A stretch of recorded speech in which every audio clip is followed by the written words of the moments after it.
Are you running a professional services business and you want more clients in the front door? You need more return clients and referrals. I'm going to share with you the fast track to get started with this. I'm Justin Hitt with Ad Briefing's Copywriting Tips, and this is critical for doctors, dentists, service providers, anybody who has customers who come to their location. Now, I always prefer you have multiple locations so you can test strategies in different demographics, in different marketplaces, but if you don't know how to get more patients in the door, you need to know how to get more profits first. Now, this is very important. There are three categories that are kind of a lead to the profits. Number one is the type of customers you have.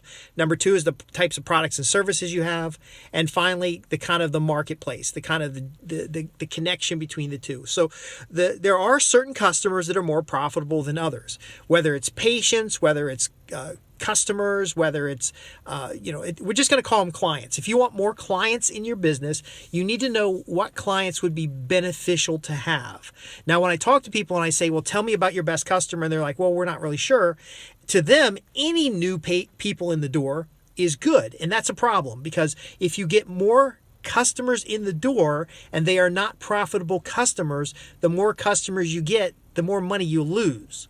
See, it costs money to get people in the door. It costs money to get the existing customers that you have. It costs money to maintain a building. You pay for staff whether or not you've got customers coming in. So we need to focus on what type of customers do we want. That's very important. You dig down into your accounting system and you look at the type of customers you have and you categorize them. So do you have young married adults? Do you have middle-aged married adults with children? Do you have older adults that have no children at home? Those could be three categories. It just depends on the type of business. If you have a furniture company and you're selling furniture, you're more likely to sell furniture to young adults, but it's possible that they're going to buy just furniture from anywhere because all they're looking for is furniture with high utility value, where older adults might be buying furniture to pass down to their kids. So there's a premium versus standard categorization that goes on top of the type of individual. There's a thing called a Prism audience segmentation that lays out different categories of prospective customers, and you can pick from those categories. But the most important thing to look at is the behavior of existing customers. You want to find the most profitable customers in your business and do that mathematically, and then discuss whether or not you want more of them. Because there are some customers that are quite irritating and not good to work with. They take up too much time, they ask too many questions, they have problems that have low margin, or they have problems that maybe they're not willing to take care of. Right now, the economy is getting tough, and a lot of people are putting off discretionary medical care because they can't pay the bills on that, or they're concerned about premiums and deductions. There are cases where people are still buying high-end luxury goods. Again, it's people. You want to figure out who those people are. Build out in a marketing plan a profile of that person. That's called a buyer persona or a customer avatar. And then that's your person column. Now, the marketing column, you're already doing some kind of marketing. Even if you're not doing any marketing, you're doing marketing. So you've got Google Local, you've got Facebook ads, you've got your Facebook page, you've got your website, you've got your storefront, you've got how the lobby's laid out. Now, the lobby doesn't matter much if you don't have people coming in. Your storefront doesn't matter much if you don't have people driving by. And then, of course, your Facebook and other pages, you can have attraction factors there. But if they're not coming from the Facebook page or the Google, business profile page to your actual telephone or to your actual location, then you've got other problems. So there's a segmentation. There's the marketing you're doing. Are you sending postcards? Are you doing ads with the local television station? Are you doing ads with the national television? Are you getting any public relations or any publicity coverage? All those things you got to decide. What are we doing? What works to contribute to profits, and then what could we possibly do in the future? So this three columns is now bisected by what we're doing today and what we could be doing in the future. Now, we have to be very careful with what we could be doing in the future, because there's an unlimited supply of what we can do in the future. And we don't know that those things are going to be profitable. So we want to, again, build on best practices of what we know. And we want to use mathematical measures to know what is profitable and what is not. Now, there's all these customer segmentation models you can use. You can send your customer list off to different services who will tell you about new customers. That's a little challenging in the medical side because you don't want to tag their situation. So, for example, if a large number of your profitable customers are diabetics, so maybe it's a medical home health center, and you have the folks that use the CPAP machines, and you have the folks that have the diabetes, and folks that have other types of conditions, you can't send a list off and say, here's my diabetes list. You do need to protect your customers' privacy, but you can find behavioral characteristics in the marketplace, such as diabetics tend to buy certain types of consumer products. People with CPAPs buy certain types of consumer products, and then you can use that data and tell your data list provider or the consultant you're working with that you'd like to reach more people who have diabetes so that you can help them doing X, Y, and Z. And then we use that information. And then your in-house customer list is used for matching of the demographics and psychographics.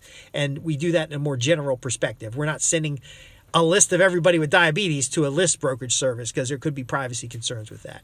But do you see what I'm talking about here? You kind of figure out who you want to do business with, who is profitable to do business with, and they may not be the same people. And then you do that in such a way that we can now identify who might be candidates to do business with you now rather than the future. You want to look a little bit when we talk about market, so it's people, product, and you got your profits. Profits come from the market. A business does not have any of its own money. Every dollar in a business comes from the customers, and more importantly, the satisfied customers. So when we talk about market, we want to look at the intersection between products and services. We want to look at the customer, what choices the customer has in the marketplace. What's their emotional perspective? Like I mentioned, with inflation, a lot of people are choosing to put off medical services, and their situation actually gets worse. And now they're in a more difficult situation. How do we help them become more proactive? So the marketing in that case is to the right audience, but the right message, and we have to match that message. Hey, I know you've got ongoing maintenance issues that you'd like to get better. Here's the success that we've had with some of our clients. Now, on medical claims, you have to weigh that. There's some compliance related stuff, but it's different. If you're selling high-end furniture, you might explain that during an inflationary period, every dollar matters, but furniture that lasts a lifetime matters even more, because a lot of high-end furniture you can reupholster. Now, you guys know I specialize in affluent customers. That's because that's where the money is. High net worth individuals, affluent customers, those folks tend to be really good customers. But it depends on your business, because if your business is not already creating and keeping profitable, affluent customers, there may be another segment that you can serve as you transition, or there may be another segment that's more profitable to your type of business. Like any podcast, I don't know your specific needs. I can just share guidelines. So let's start from the beginning. There's 3 columns on a board. You and your partner sit around and you start drawing things up on the board. If it turns into a Hellcat fight, and everybody's complaining, oh, I don't like those kind of customers, I want these kind of customers, you're going to capture everything on the board.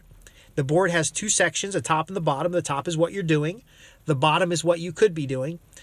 But if there's arguments, you need to get a consultant in there. You need to get a moderator, somebody to facilitate the conversation, because that person can go off and do research to validate.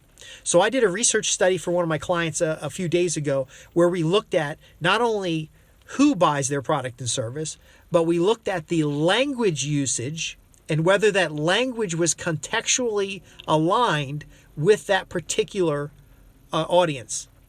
Now, a lot of people don't think to do that, but are you saying the right thing on your website? Are you saying the right thing in your marketing to have a message that matches your particular market? Because it's possible, because this has happened before, people get up and they do the whiteboard exercise and they're arguing and yelling at each other because of the crappy customers that they have, and they do this and they do that, and I don't like these customers. But the truth of it is you attracted those customers.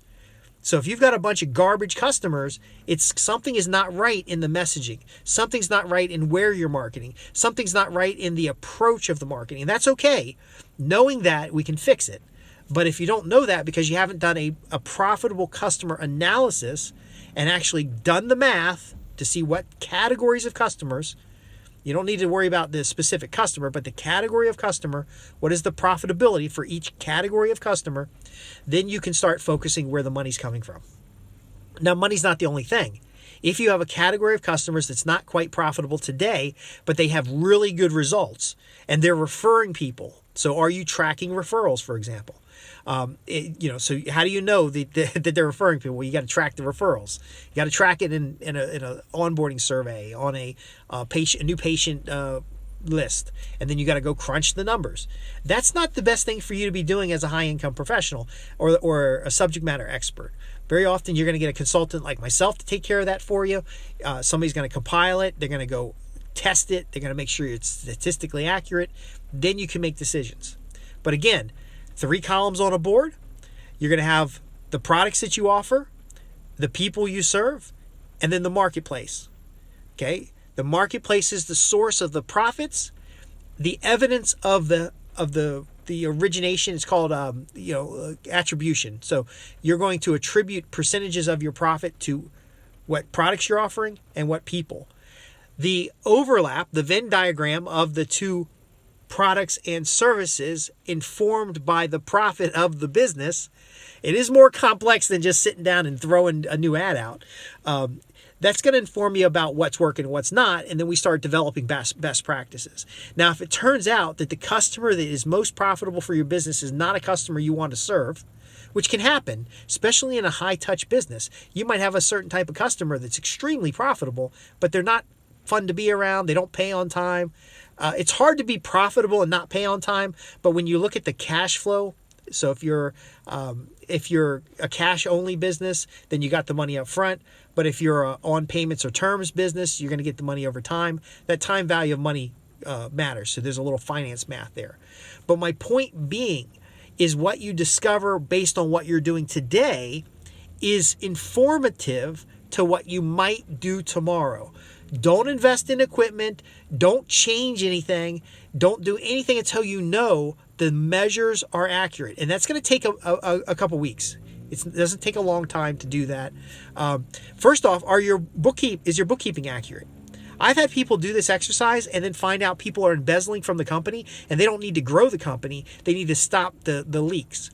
I found organizations that have optimized their services. Maybe they have too many staff. Maybe they have too few staff. There's a balance between the number of potential customers and the amount of staff you have on hand.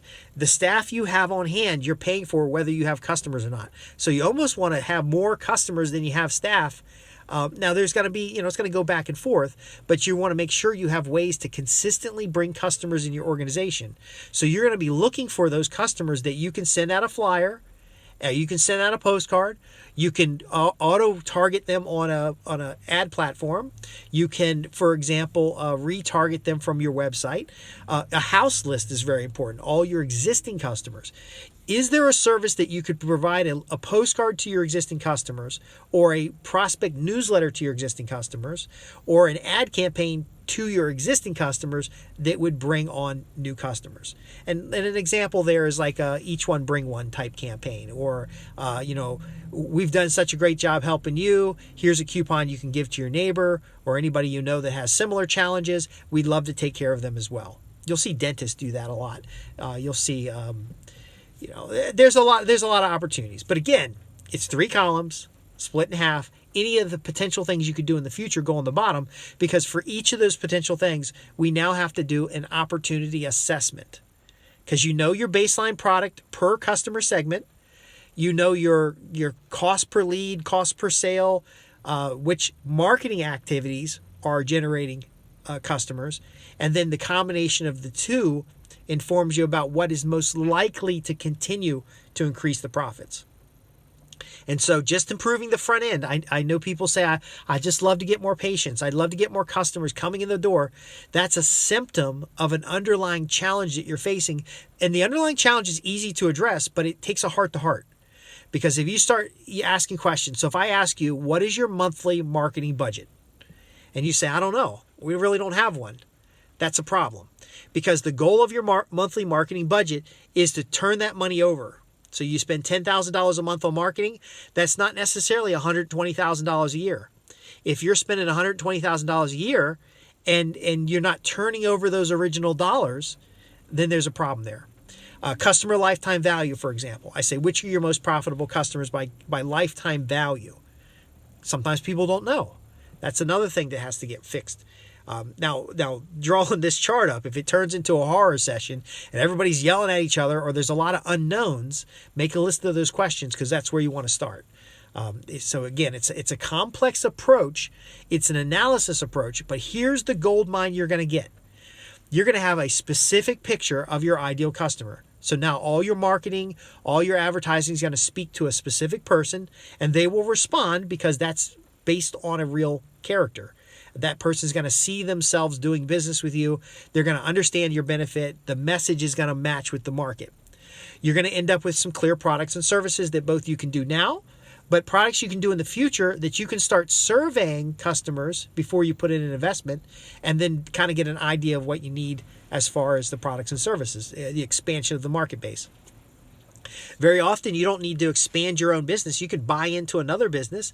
You can form a coalition. You can form referral partnerships. But now you have opportunities and choice. It's not wondering, how do we get more customers? It's, here's how we get customers. Here's the customers we want to get more of. Let's test these remaining activities. Now, when we test, we're going to invest our marketing dollars and see how quickly we can turn over every dollar. So this month you might have spent $10,000. You want to be able to do the math and know that in 6 months you're going to get all the $10,000 back in net profits because we're building on profits. And then ultimately how many customers you've been able to serve, because the real equity in a business is the customer. It's not the business itself. It's not the building. You know, for a lot of you folks, there's national competitors who can just set up shop right next door. They can lose their shirt on their business, but they can put you out of business. And then after they put you out of business, they can raise the prices. See, that's the thing. But again, you go through this exercise, you spend a week on it. This isn't like a 4-month exercise because there's going to be testing and implementation that's going to get you immediate dollar returns. But you focus, you get the exercise out of the way, you get that written marketing plan, you get your customer avatar, you start that customer research, you start identifying in the marketplace where are these customers located. Then you can do mailing lists, you can do Facebook, you can do everything with very intelligent approaches that allow you to test A versus B, and then more smartly invest those dollars in getting the dollars back as quickly as possible. So you might find that you don't have to increase the traffic into your store, to your website, on the phone, as much as you thought you did, but you will know the dollar per lead cost, the cost per sale, and the customer lifetime value, so you can know which methods are most appropriate and which are not. I hope this has been useful to you. I know it's been a kind of a case study, and it is a complex thing. If you have specific questions, visit me at www.adbriefings.co.uk. Go to the contact page, and I'm Justin Hitt with Ad Briefings Copywriting Tips. I'm a business analyst, so I am relying more on the math. But what I find is the math is repeatable. And once you get these customers who pay, stay, and refer, you can actually measure it. So you know which customers pay, stay, and refer, so you can get more of those customers. All the deadbeats, all the tire kickers, all the people that are wasting your time, you can repel them and focus on those customers who are most profitable. Again, I'll see you in the next podcast. It's a great pleasure to answer your questions. I really enjoy being able to hear the success stories. So be sure to go to www.adbriefings.co.uk. Go to the contact page to ask questions. And if you're not already on my newsletter, go to the newsletter and get involved. We are going to solve this economic crisis problem. Companies are made when business goes bad, when the economy goes bad, when there's blood in the streets, as Warren Buffett would say.